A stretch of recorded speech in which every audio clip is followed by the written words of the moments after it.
So we're always looking for whatever the next new vision is. And we're looking for entrepreneurs that are willing to take on existing icons, existing industries or institutions that have been the way they are for many, many years, and they've been run as monopolies for many, many years.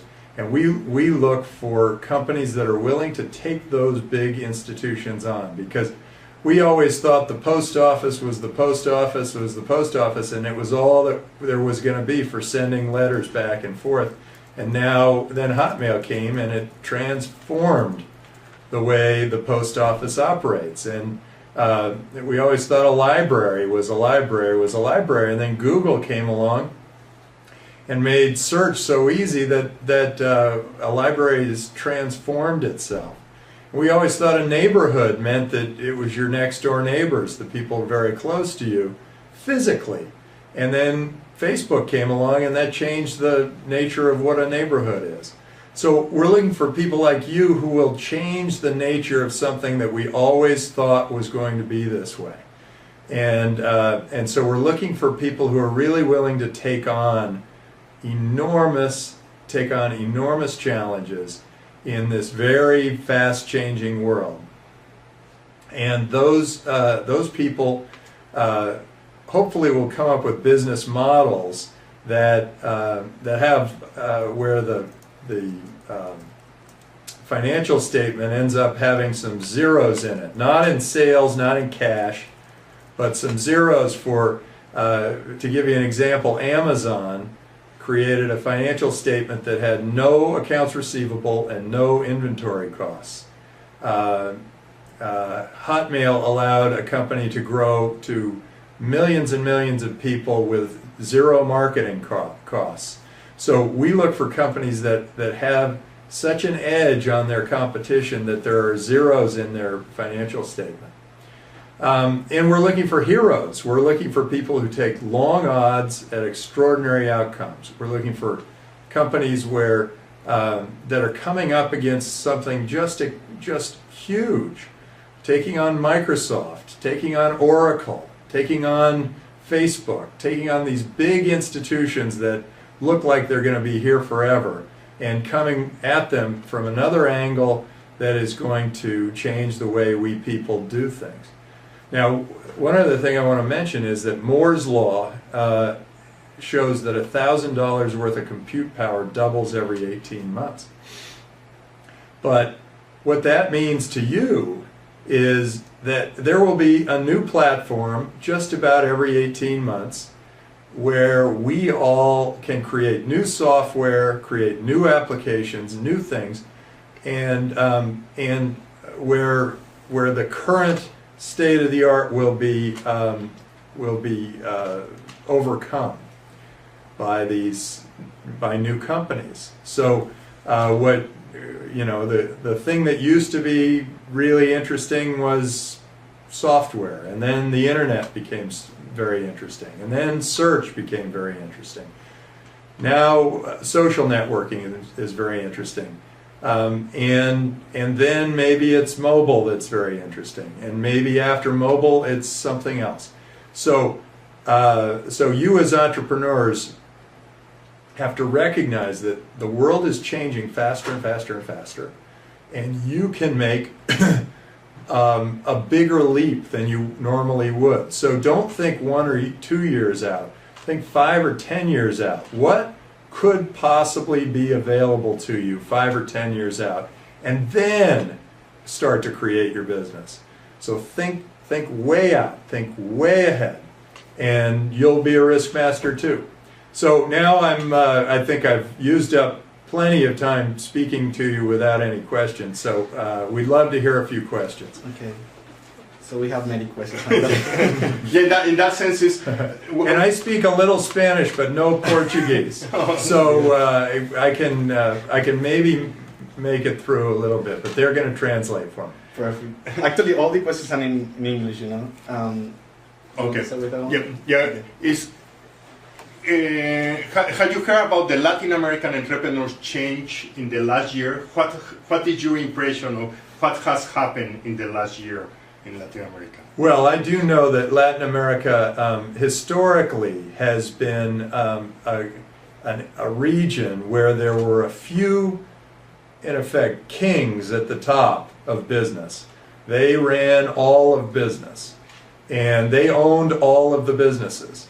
And then there were a lot of other people who were just workers and working alongside. And I've noticed over the years, not just in the last year, but over the many years, that Latin America has taken on a lot of the characteristics of the Silicon Valley, where everyone in the company is an owner of the business, where there are stock options, where there are where people are aggressively pursuing opportunities, and I think that started maybe 5 or 10 years ago, and then over the last year, the thing that I've noticed is in Latin America, it used to be that most of the technologies that were started in Latin America were just imports from the Silicon Valley or other places that did the real early innovation.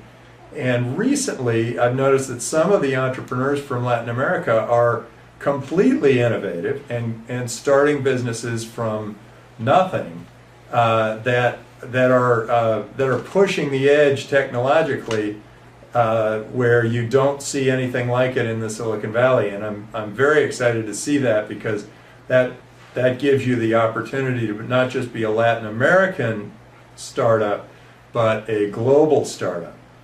And as we all know, a global startup goes after a much bigger market than just a Latin American startup. So try to put in your head that that your business becomes global, and compete globally,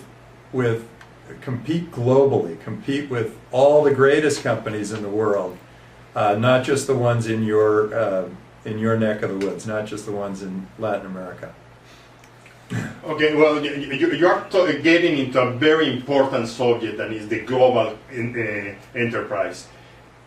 How do you see the relationship, and what is the concerns that you as a venture capital could have to do projects that are in more than one country? Because usually the venture capitals here in Silicon Valley focus into very close geography. Well, we're very unique. We have the DFJ Global Network, and so we don't have geographic restrictions. And not only do we not have geographic restrictions, but we actually have offices fairly close to you wherever you are. So our DFJ Fear Capital group can get on a very short plane and reach you.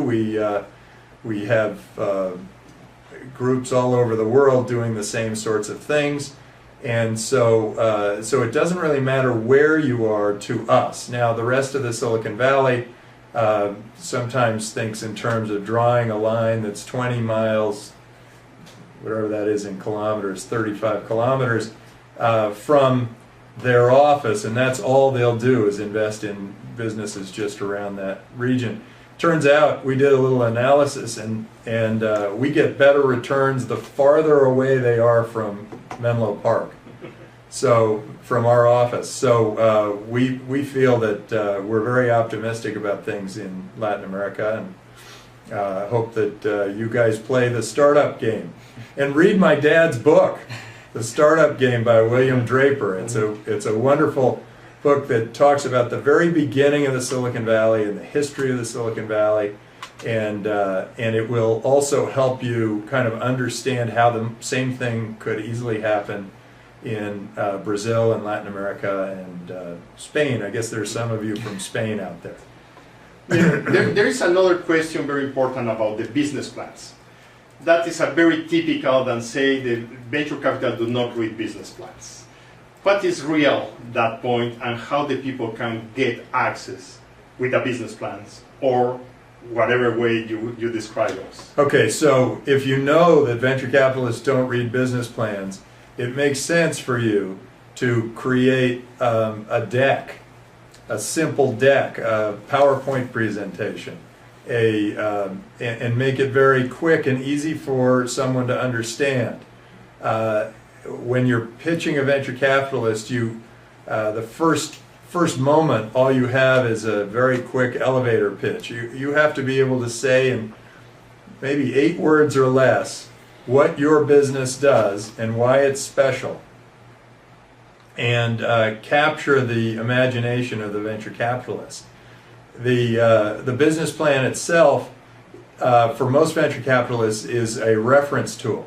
We say, well, we read along and then we say, well, what were the backgrounds of these people? And so that we can see what your background is. How big's this market? And then we go and we look at the market size. You need the business plan, particularly for a couple of reasons. One is you want to do the research for your business anyway. So you write the business plan and it is a research tool for you. You say, oh, as you're writing, you say, oh, there's something I don't actually know, and I'm going to go find that out. Oh, there's something else I don't know, and I'm going to go find that out. And so writing the business plan makes you think about your business. It also makes you think about how you're going to make money. And a lot of businesses start and they just think, well, I'm going to make something and then people will show up or whatever. You've got to figure out how you're going to make money. You won't survive very long without money. You can keep pitching venture capitalists, but our money starts to dry up after a while if you aren't figuring out how to make money from customers. Well, in that direction, there is a very good questions here about the pre-revenue characteristics of a company. The what revenue? The pre-revenue, before revenue. Oh, the pre-revenue, yeah. Pre-revenue. Yeah. And in that sense, that is a good issue for you. Do you invest in companies that do not have any revenue? And Yes. if there is any difference if doing here and doing outside of the U.S.? Yeah, no, we try to be agnostic to whether whether you're starting a business in the Silicon Valley or in Latin America or in Asia or in Europe or whatever. We are looking at the globe as one big market system. And so you will be compared head to head with any other business anywhere in the world. And we don't care necessarily whether you have revenue or not, whether you have just gotten started or whether you've been in business for 20 years. We are open to anything. Mostly it's got to be technology businesses, but we are open to any stage and any geographic location. So yeah, you can send business plans to Tim at DFJ or mail at DFJ, mail MAIL at DFJ, and we'll take a look at anything that comes in. So feel free to connect with me. So and we will go through our natural process, and that process is as free, as agnostic as you can be. It's harder to meet you, but we can meet on Skype. Well, that's a very good point, is how much the reference, and when you see that the background of the people is important, how you feel that reference, they need to be presented, and how you get the comfort that you are dealing with a good entrepreneur. Yeah, some venture capitalists have to have a reference from their best friend before they're willing to look at anything. I don't have that problem. I'm not looking for any special reference. If you have a business, go ahead, send it to us directly. You don't need to go indirect. I tend not to like to operate indirectly. I like to operate directly. So please just send them straight to me, Tim at dfj.com. And that it's TIMKEMA in Espanol at de F-A-Hey. Hey, right? Yeah, that's right. Yeah. .com. And we will take a look at those business plans, and we will go through the same process we go through anything that comes from Asia, Africa, Europe, whatever. We encourage you to look outside of Latin America for your capital and for your expertise, because we think that your business should be global, and so should your investor base. Okay, But I'll tell you, we will look very favorably on businesses that have a local partner too, which is why we have offices with a relationship with DFJ Fear Capital and all the other ones around the world.